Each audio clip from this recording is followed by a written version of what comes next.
ചോദ്യമൊന്നും അല്ല. ഞാൻ കല്യാണം കഴിക്കാൻ വേണ്ടി റിലേഷൻഷിപ്സ് ഒക്കെ ഉണ്ടായിരുന്നു, അത് വർക്കായില്ല എന്നുള്ളതാണ്. അല്ലെ, പലപ്പോഴും നമ്മളെ അമ്മമാരൊക്കെ പറഞ്ഞു തരുമല്ലോ, നമ്മളൊരു ദാമ്പത്യ ജീവിതം മുന്നോട്ട് കൊണ്ടുപോകണമെങ്കിൽ അഡ്ജസ്റ്റ് ചെയ്യണം, കോംപ്രമൈസ് ചെയ്യണം എന്ന് പറയുമല്ലോ.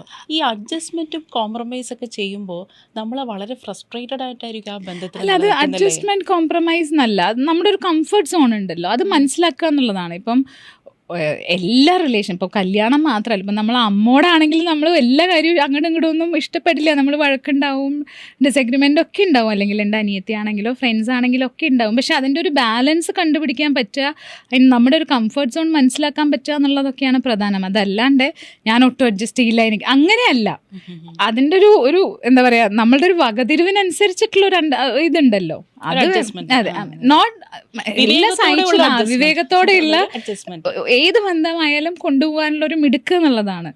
അതല്ലാണ്ട് ഒട്ടും അഡ്ജസ്റ്റ് ചെയ്യണ്ടെന്ന് ഞാൻ പറയില്ല, ഭയങ്കര അഡ്ജസ്റ്റ് ചെയ്ത് ജീവിക്കുമെന്ന് ഞാൻ പറയില്ല. അൾട്ടിമേറ്റ്ലി നമ്മൾ കംഫർട്ടബിളായി, നമ്മൾ ഹാപ്പിയായി, നമ്മൾ പീസ്ഫുള്ളായിട്ട് ഇരിക്കുക, നമ്മുടെ കൂടെയുള്ള ആൾക്കും അത് കൊടുക്കാൻ പറ്റുക എന്നുള്ളതാണ്. അപ്പം അങ്ങനത്തെ ഒരു സ്പേസ് ക്രിയേറ്റ് ചെയ്യാൻ പറ്റിയാൽ നല്ലതായിരിക്കും. അതല്ലെങ്കിൽ രണ്ട് വഴി പോകുന്നത് തന്നെയാണ് നല്ലത്. അനുമോൾ അഭിനയിച്ച സിനിമകളിൽ 50-ന് മുകളിൽ സിനിമകൾ അഭിനയിച്ചിട്ടുണ്ട്. പക്ഷെ അഭിനയിച്ച സിനിമകളിൽ എനിക്ക് ഏറ്റവും ഇഷ്ടം വെടിവഴിപാടാണ്. അതിൻ്റെ പ്രധാന കാരണം അതിലെ ക്ലൈമാക്സ് തന്നെയാണ്. കാരണം അതിനകത്തെ പ്രവീണ അവതരിപ്പിച്ച ആ ഒരു കഥാപാത്രം, പ്രസാദം കൊടുക്കുന്ന ആ ഒരു സീന്, എൻ്റെ മനസ്സിൽ ഞാനെന്ന പ്രേക്ഷകർ ആ സീനിനെ മനസ്സിലാക്കിയിരിക്കുന്നത് ആറ്റുകാലമ്മ നേരിട്ട് വന്ന് പ്രസാദം കൊടുക്കുന്നതായിട്ടാണ്. അതായത് ദേവിക്ക് ഏറ്റവും ഇഷ്ടപ്പെട്ട ആ ഒരു വ്യക്തിക്കാണ് ദേവി പ്രസാദം കൊടുക്കുന്നത്. അപ്പം ജോലി ചെയ്ത് ജീവിക്കുന്നവരാണ് ദൈവങ്ങൾക്ക് ഏറ്റവും ഇഷ്ടം. അതെ, അങ്ങനെ ഒരു അണ്ടർടോൺ അതിനുണ്ടായിരുന്നു. പിന്നെ എനിക്ക് തോന്നുന്നു ഡയറക്ടർ അതൊരു ഓപ്പൺ എൻഡിങ് ആയിട്ടാണ് ഇട്ടിട്ടുള്ളത്, ഓഡിയൻസിൻ്റെ ഒരു പെർസ്പെക്റ്റീവിലാണ് വിട്ടിട്ടുള്ളത്. പക്ഷെ ഇങ്ങനൊരു കാര്യം ആ സമയത്ത് സെറ്റിൽ നമ്മളുടെ ഇടയിൽ ഒരു സംസാരം ഉണ്ടായിരുന്നു. അനുമോളുടെ ഒരു റിയൽ ലൈഫ് എക്സ്പീരിയൻസുമായിട്ട് അതെനിക്ക് ഏതെങ്കിലും രീതിയിൽ കണക്ട് ചെയ്യാൻ പറ്റുമോ? അത്തരത്തിലൊരു ദൈവികമായിട്ടുള്ളൊരു ഇൻവോൾവ്മെൻറ്റ് എപ്പോഴെങ്കിലും ഉണ്ടായിട്ടുണ്ടോ? ദൈവികമായിട്ടുള്ള ഇൻവോൾവ്മെൻറ്റ് ഉണ്ടായിട്ടുണ്ടോ എന്ന് ചോദിച്ചാൽ, മേ ബി എൻ്റെ അച്ഛൻ മരിച്ചതിന് ശേഷം ഭയങ്കരമായിട്ട് ഡിപ്പെൻഡ് ചെയ്തിരുന്നത് പ്രേയറിലാണ്. അച്ഛൻ ആ മരിച്ച ഇടയ്ക്കൊക്കെ ഒരു ദിവസം 8 മണിക്കൂറൊക്കെ അമ്മ പ്രാർത്ഥിക്കുന്നത് ഞാൻ കണ്ടിട്ടുണ്ടായിരുന്നു. അപ്പം വീട്ടിലെ ജോലികളില്ലാത്ത സമയം മുഴുവൻ അമ്മ പ്രാർത്ഥിക്കുമായിരുന്നു. അപ്പം അത് ഗ്രാജ്വലിയാണ് കുറഞ്ഞു വന്നത്. ഞങ്ങൾ വലുതാവണതിനനുസരിച്ചിട്ടും എൻ്റെ ഫ്രണ്ട്സിൻ്റെ അമ്മമാരും എൻ്റെ സ്കൂളിലെ ടീച്ചേഴ്സൊക്കെ വന്ന് അമ്മോട് സംസാരിക്കുന്നതിനനുസരിച്ചിട്ടൊക്കെ 8 എന്നുള്ളത് 6 ആവുന്നു, 4 ആവുന്നു, 2 ആവുന്നു. അങ്ങനെ ഇപ്പം എല്ലാ ദിവസവും ഒരു 1.5 മണിക്കൂർ പ്രെയറാണ് ഞാൻ അമ്മയുടെ കാണാറുള്ളൂ. അപ്പം എവിടെയോ എനിക്കൊരു വിശ്വാസമുണ്ട്, അമ്മയുടെ ഒരു പ്രാർത്ഥനയും ഞങ്ങളുടെയൊക്കെ വളർച്ചയ്ക്കും ഉയർച്ചയ്ക്കും ഒക്കെ അമ്മയുടെ ഒരു പ്രാർത്ഥന ഭയങ്കരമായിട്ടുണ്ട് എന്നുള്ളൊരു വിശ്വാസം എനിക്കുണ്ട്. പിന്നെ ഞാനെപ്പോഴും വിചാരിക്കുന്നത് നമ്മുടെ മനസ്സിനകത്താണ് ദൈവം. നമ്മൾ നല്ലത് ചെയ്യുമ്പം നമ്മളുടെ അകത്ത് ദൈവമുണ്ട്, നമ്മൾ ചീത്ത കാര്യം ചെയ്യുമ്പോൾ നമ്മളുടെ അകത്ത് ചെകുത്താനോ പിശാചോ എന്താ വെച്ചാൽ അതാണ് എന്നുള്ളതാണ് ഞാൻ എപ്പോഴും ധരിക്കാറുള്ളത്. അപ്പം ഈവൻ ഞാൻ അമ്മോട് അടി കൂടുന്നതും അങ്ങനെയാണ് കേട്ടോ. ഞാൻ എനിക്ക് വിശ്വാസമൊക്കെ ഉണ്ടെങ്കിലും നമുക്ക് ഈ അമ്മമാരോട് അടി കൂടണമല്ലോ. അപ്പോൾ ഞാൻ അമ്മ അമ്പലത്തിൽ പോകാൻ പറഞ്ഞാൽ ഞാൻ പോവില്ല. അപ്പം ഞാൻ പറയും, എന്താ അമ്മ, ദൈവം എല്ലായിടത്തും ഉണ്ട്, എൻ്റെ മനസ്സിലാണ് ദൈവം എന്നൊക്കെ പറഞ്ഞിട്ട് ഞാൻ അമ്മയുടെ അടുത്ത് അടി കൂടും. പക്ഷെ ഞാൻ പോവാറുണ്ട്. എനിക്ക് ആ ഒരു പവറിൽ വിശ്വാസമുണ്ട്. ആൻഡ് ദൈവത്തിലും അതേപോലെ തന്നെ അച്ഛനും ഞാൻ എപ്പോഴും വിചാരിക്കും, എവിടെയോ ഒരു ചുറ്റും അച്ഛൻ്റെ പ്രസൻസ് എനിക്ക് എപ്പോഴും ഫീൽ ചെയ്യാറുണ്ട്. അപ്പം അച്ഛനെയും ദൈവത്തിനെയും ഞാൻ ഒരേ പൊസിഷനിലാണ് വെച്ചിട്ടുള്ളത്. പെൺമക്കൾക്ക് അല്ലെങ്കിൽ അച്ഛന്മാരാണല്ലോ കൂടുതൽ ഇഷ്ടം. അതെ അതെ അതെ. ഇന്ന് സത്യം പറഞ്ഞാൽ എൻ്റെ അച്ഛൻ്റെ 30th ഡെത്ത് ആനിവേഴ്സറി ആണ്. അപ്പം മേ ബി അതുകൊണ്ടായിരിക്കും ഇന്ന് പെട്ടെന്ന് ഞാനത് പറഞ്ഞത്. ഞാനിങ്ങനെ ഭയങ്കരമായിട്ട് ഓർത്തിരിക്കണ ഒരു സമയമായിരുന്നു. എനിക്ക് പലപ്പോഴും ഈ ഇൻ്റർവ്യൂവിൽ അനുമോൾ പറഞ്ഞിട്ടുണ്ട്, അതായത് ഈ വെടിവഴിപാടിൻ്റെ സെറ്റിൽ ഒരു മഹാറാണി പോലെയാണ് അനുമോൾ ട്രീറ്റ് ചെയ്തതെന്നുള്ളത്.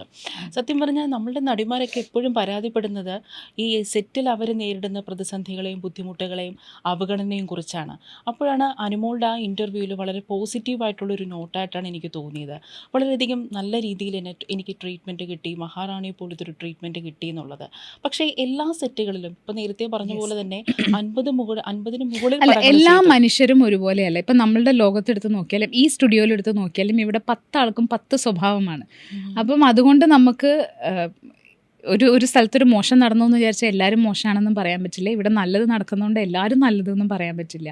വെടിവഴിപാട് ഞാൻ ഭയങ്കര കോൺഷ്യസ് ആയിട്ടുള്ള, എനിക്ക് ഒരുപാട് ഇൻഹിബിഷൻസ് ഉള്ള അനുമോൾ എന്നുള്ള ആക്ടർക്ക് ATL പൊങ്ങാത്തൊരു റോളായിരുന്നു. അപ്പം ആ ടീമിനോട് ഞാനത് കമ്മ്യൂണിക്കേറ്റ് ചെയ്തിട്ടുണ്ടായിരുന്നു.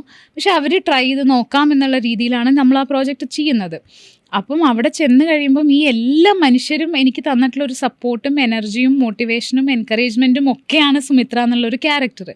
അത് ആ പടത്തിൽ വളരെ നന്നായി പോയി. പക്ഷെ ഞാൻ ചെയ്ത എല്ലാ പടങ്ങളും അങ്ങനെ ആയിരുന്നില്ല. എനിക്ക് വഴക്ക് കൂടേണ്ടി വന്നിട്ടുള്ള പടങ്ങളുണ്ട്, എനിക്ക് കാര്യങ്ങൾ ചോദിച്ചു മേടിക്കേണ്ടി വന്നിട്ടുള്ള പടങ്ങളുണ്ട്, പേയ്മെൻറ്റിന് വേണ്ടി ദിവസവും 10 വട്ടം വിളിക്കേണ്ടി വന്നിട്ടുള്ള പടങ്ങൾ, അങ്ങനെ പലതരം അനുഭവങ്ങൾ ഉണ്ടായിട്ടുണ്ട്. അതല്ലെങ്കിൽ കംഫർട്ടബിൾ അല്ലാത്ത രീതിയിലുള്ള ആളുകളുടെ കമൻ്റടികളോ അല്ലെങ്കിൽ സംസാരങ്ങളോ ഒക്കെ എല്ലാ സ്ഥലത്തുനിന്നും കേട്ടിട്ടുണ്ട്. പക്ഷെ അത് എനിക്ക് എവിടുന്നാണോന്ന് അറിയില്ല, എനിക്ക് ദേഷ്യം വന്നാൽ പ്രതികരിക്കേണ്ട സമയത്ത് അപ്പം പ്രതികരിക്കാൻ എനിക്ക് പറ്റിയിട്ടുണ്ട്.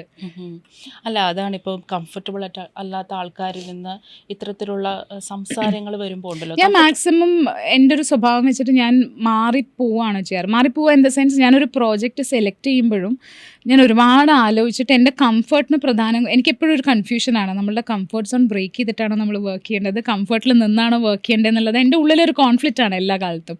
പക്ഷേ ഞാൻ ചൂസ് ചെയ്ത മിക്ക പ്രോജക്ട്സും ഞാൻ കംഫർട്ടബിൾ ആയിട്ടുള്ള ഞാൻ കഥയും എൻ്റെ ക്യാരക്ടറും നോക്കുന്നതിൻ്റെ ഒപ്പം ഞാൻ അടുത്ത് നോക്കുന്നത് ഈ മനുഷ്യരായിട്ട് ഞാൻ കംഫർട്ടബിൾ ആയിരിക്കും എന്നുള്ളതാണ്. എനിക്കൊരു കംഫർട്ടബിൾ അല്ലാത്ത സ്പേസിൽ ആളുകളുടെ കൂടെ ഇരിക്കാൻ പറ്റില്ല. നിങ്ങൾ ചിലപ്പം എന്നെ അധികം സിനിമ ഇവൻറ്റ്സിൽ കണ്ടിട്ടുണ്ടാവില്ല.